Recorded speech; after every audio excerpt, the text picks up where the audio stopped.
Hi friends, నేను మీ సాయి ప్రసన్నాని. ఈరోజు మన ఛానల్లో గుడ్లగూబ లక్ష్మీదేవి వాహనంగా ఎలా మారిందో తెలుసుకుందామండి.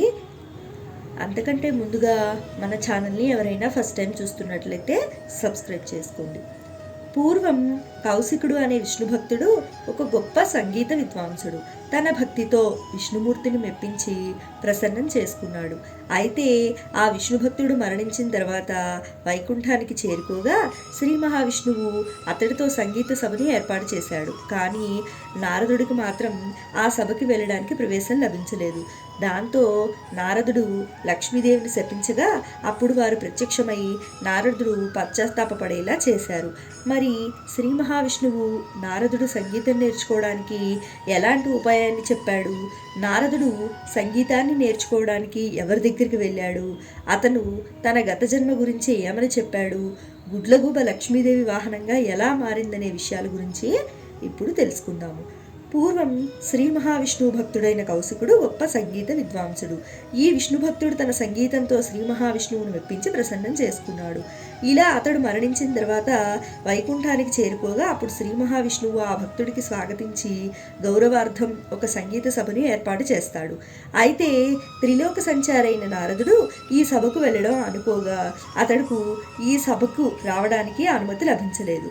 దీంతో తీవ్ర ఆవేదన చెందిన నారదుడు లక్ష్మీదేవి మందిరం నుండి వెళ్ళడానికి ప్రయత్నించగా లక్ష్మీదేవి చెలికత్తెలు నారదుడిని అడ్డుకోగా ఆగ్రహానికి గురైన నారదుడు లక్ష్మీదేవిని శపిస్తాడు. ఆ సమయంలో శ్రీ మహావిష్ణువు నారదుడితో, నారద, కపట భక్తితో ఎన్ని తీర్థాలు సేవించినప్పటికీ అది వ్యర్థం. భక్తి శ్రద్ధలతో నన్ను కొలిచిన వారికి నేనెప్పుడూ వెన్నంటే ఉంటాను.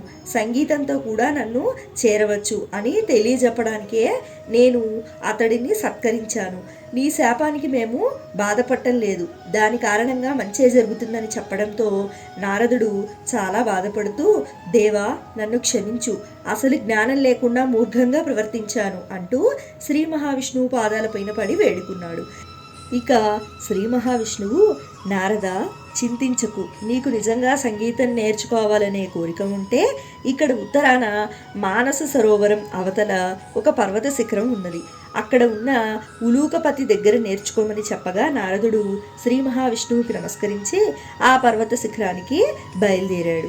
ఇక నారదుడు తన మనసులో నాకు తెలియని ఆ సంగీత విద్వాంసుడు ఎవరు అని ఆలోచిస్తూ అక్కడికి చేరుకోగానే గంధర్వ, కిన్నెర, కింపురుష, అప్సరసాదులెందరో అక్కడ సంగీత విద్యాభ్యాసం చేస్తున్నారు.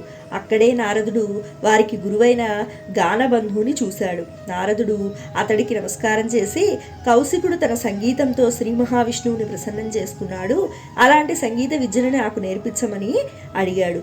అప్పుడు గానబంధువుకి నారదుని మనసులో ఏమున్నదో అర్థమైంది. దీంతో అసలు తాను ఎవరనేది వివరించడం మొదలుపెట్టాడు. పూర్వం భువనేశ్వరుడు అనే రాజు ఉండేవాడు. అతడు ప్రజలను అన్ని విషయాల్లో బాగా చూసుకునే ఆ రాజు ఒక్క సంగీతంలో మాత్రం రాజ్యంలో ఒక షరతు పెట్టాడు. తన రాజ్యంలో సంగీతాన్ని నిషేధించాడు. ఎవరైనా రాజ్యంలో గానం చేస్తే వెంటనే వారికి మరణశిక్షని అమలు చేయడం అంటూ మంత్రులకి ఆదేశాలను కూడా ఇచ్చాడు. ఒకరోజు హరిమిత్రుడు అనే వ్యక్తి, రాజు అజ్ఞాని, మరిచిపోయి దేవుణ్ణి తన భక్తి గీతాలతో స్తుతించాడు. అతడి గానానికి అక్కడి ప్రజలు కూడా అన్నీ మర్చిపోయారు. అప్పుడు వెంటనే భటులు వచ్చి హరిమిత్రుడిని బందీ చేసి రాజు దగ్గరకు తీసుకెళ్లగా రాజు బాగా ఆలోచించి, పడినవాడు బ్రాహ్మణుడు కనుక మరణశిక్ష విధిస్తే బ్రాహ్మణ హత్యపాతకం చుట్టుకుంటుందని భావించి మరణశిక్షకు సమానమైన రాజ్య బహిష్కరణ చేస్తాడు. ఇలా కొన్ని రోజులు గడిచిన తర్వాత ఆ రాజు మరణించి మరు జన్మలో గుడ్లగూబలాగా జన్మించాడు. దాంతో ఆహారం రాత్రి సమయాల్లో మాత్రమే తీసుకోవాలి, కానీ ఆ గుడ్లగూబకు ఆహారం సరిగ్గా లభించలేదు. ఇలా ఒక 4 రోజులు వరుసగా ఆహారం లభించకపోవడంతో అది మరణానికి దగ్గరైంది. ఆ సమయంలో యమధర్మరాజు వచ్చి దానికి ఎదురుగా నిలబడి ఉండగా అప్పుడు ఆ గుడ్లగూబ, ఎందుకు యమధర్మరాజా నన్ను ఇలా బాధ పెడుతున్నావు?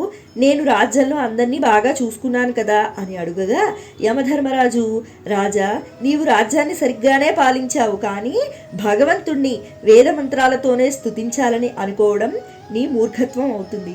నీవు విష్ణు భక్తులకు తెచ్చిన ఆ కీడు నిన్ను ఈరోజు ఈ స్థితికి తీసుకువచ్చింది అని చెప్పడంతో అతడు, యమ, నేను చేసిన ఈ తప్పు నుండి బయటపడే మార్గాన్ని చెప్పమని అడగగా, నీవు చేసిన తప్పుకి శిక్ష అనుభవించక తప్పదు. ఒకవేళ శిక్షాకాలం తగ్గాలంటే ఈ గుహ దగ్గరలోనే నీ గత జన్మ శరీరం ఉంది.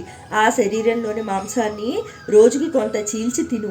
అది పురాతయ్యే లోపు నీకు శుభం కలుగుతుంది అని చెప్పాడు. ఇలాంటి పరిస్థితి వచ్చిన ఆ పాపిని నేనే నారదా, ఇలా నేను నా శరీరాన్ని రోజూ తింటూ ఉంటే ఒకరోజు ఒక బ్రాహ్మణుడు నా శవం దగ్గరికి వచ్చి చూశాడు.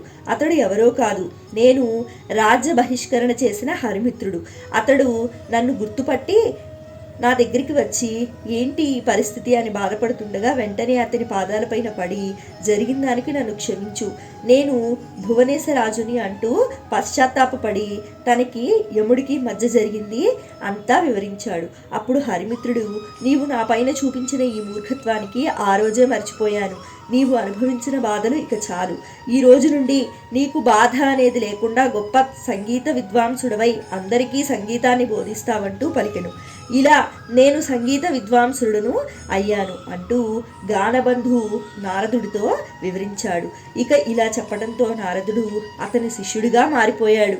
సంగీతం అనేది ఒక కళ, దానికోసం జీవితాన్ని అర్పించాలి. ప్రతి క్షణం కష్టపడి సాధన చేస్తే దీనిని సాధించవచ్చు అని వివరించగా, నారదుడు దాదాపుగా 1000 సంవత్సరాల సాధన చేసి 3,60,006 రాగాలలో మంచి ప్రావీణ్యం సాధించాడు. దీంతో సంతోషించిన నారదుడు గురుదక్షిణ ఏం కావాలో అని అడుగగా, శిష్యుడిగా కోరుకోమంటున్నావు కనుక అడుగుతున్నాను. లోకం ఉన్నంత వరకు సంగీత కళతో పాటుగా నేను కూడా అందరికీ గుర్తుండేలా వరాన్ని ఇవ్వమని అడుగుతాడు. అప్పుడు నారదుడు నవ్వుతూ, గురువర్య, ఇది చాలా చిన్న కోరికే. మీరు నాకు చేసిన ఈ ఉపకారానికి మీకు గురుదక్షిణగా లక్ష్మీనారాయణుల కటాక్షం, వారి సేవాభాగ్యమును, శాశ్వత సన్నిధానమును ప్రసాదిస్తున్నాను. ప్రళయం సంభవించినప్పుడు శ్రీ మహావిష్ణువుకి గరుత్మంతుడు వలె శ్రీ మహాలక్ష్మికి నీవు వాహనం అవుదుగాక అని వరాన్ని ప్రసాదిస్తాడు. ఈ విధంగా గానబంధు అనే గుడ్లగూబ లక్ష్మీదేవికి వాహనమైందని పురాణ కథనం. సో విన్నారు కదండి, గుడ్లగూబ లక్ష్మీదేవి వాహనంగా ఎలా మారిందో తెలుసుకున్నారు కదా. నా వీడియో కనుక మీకు నచ్చినట్లయితే లైక్ చేయండి, షేర్ చేయండి. కొత్త వాళ్ళు మన ఛానల్ చూస్తున్నట్లయితే సబ్స్క్రైబ్ చేసుకోండి. సర్వే జనా సుఖినో భవంతు, సర్వే సృజనా సుఖినో భవంతు. ధన్యవాదాలు.